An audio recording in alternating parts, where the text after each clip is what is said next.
Olá pessoal, eu sou o Jovem Sonhador com mais um vídeo para vocês hoje no canal, continuando a sequência da história dos cristãos e da Bíblia, algo muito especial que está enriquecendo o coração aí do outro lado. É uma história muito boa e sem mais delongas vamos ao vídeo. Tindo era um excelente erudito em grego e também um grande debatedor das escrituras. Uma vez, um religioso provocou a Tinder, dizendo: melhor viver sem a lei de Deus do que sem a lei do Papa. Tinder retrucou: eu desafio o Papa e todas as suas leis se Deus poupar a minha vida por muitos anos. E farei com que o menino que conduz o arado saiba mais as escrituras do que você. Tyndall ficou conhecido como o pai da Bíblia inglesa. Apelou para o bispo de Londres para que Lorlados, que proibiu o uso da Bíblia que não fosse latim, mas foi em vão. Tyndall então resolveu se exilar da sua terra natal e rumou para Wittenberg, na Alemanha, para terminar a tradução do Novo Testamento. Lutero e Tyndall ficaram amigos e ligados pelo mesmo lema, só nas Escrituras. A cidade se tornou um refúgio para o foragido.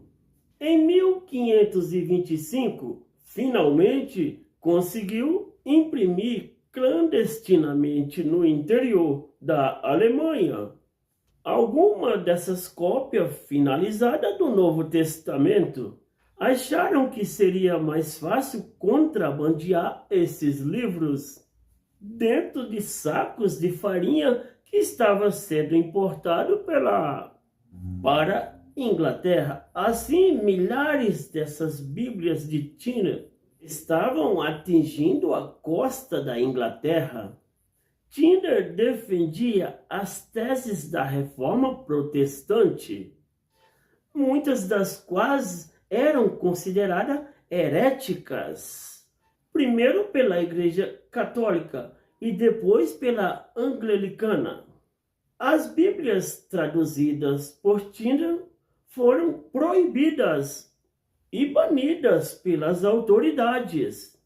E o próprio Tyndall foi queimado na fogueira no ano de 1536, em Bruxelas, atual Bélgica, sob instigação do rei Henrique VIII.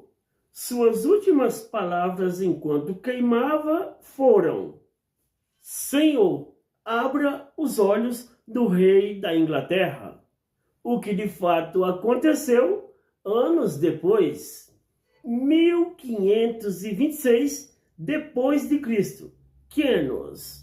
A oposição que surgiu, o movimento da reforma na Inglaterra, vinha da igreja oficial, da coroa e do humanismo. Muitos homens bons e tementes a Deus perderam suas propriedades, definharam na prisão e muitos morreram.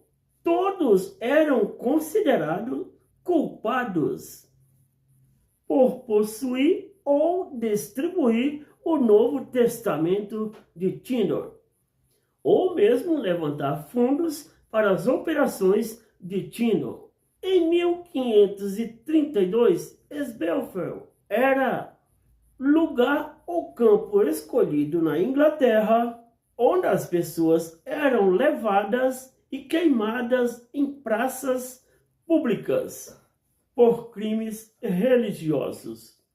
Multidões de pessoas foram sacrificadas, submetidas à dor.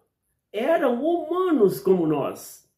Seus ossos eram frágeis, muitos eram fortes, outros caíam no desespero. Algum deles não era levado contra a vontade.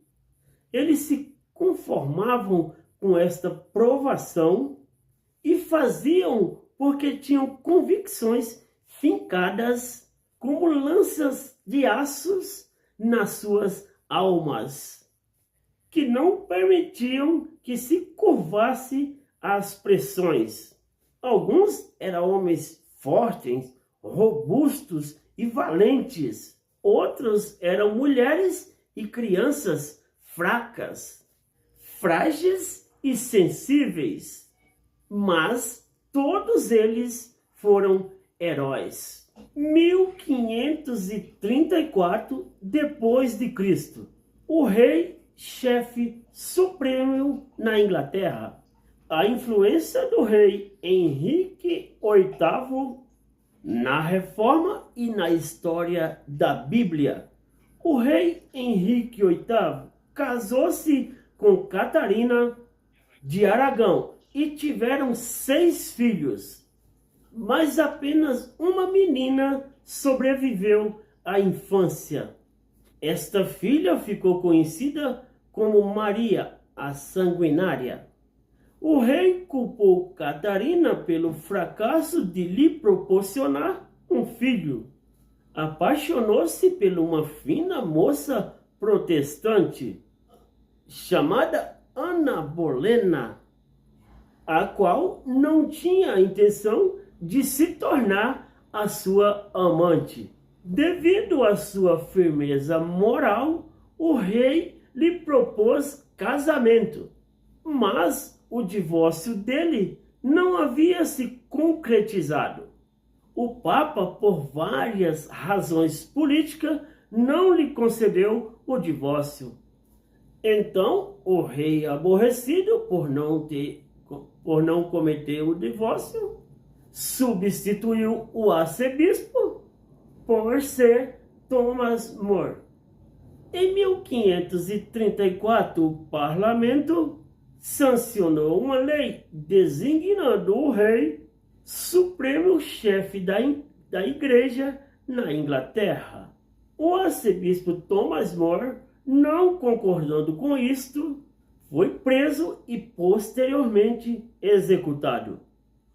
Um homem chamado Thomas Cranmer foi consagrado arcebispo de Thomasville, e ele quem decretou nulo o casamento com Catarina Aragão. Em 1535, coroou Ana Bolena como rainha e se tornou padrinho da sua filha, a futura rainha Elizabeth.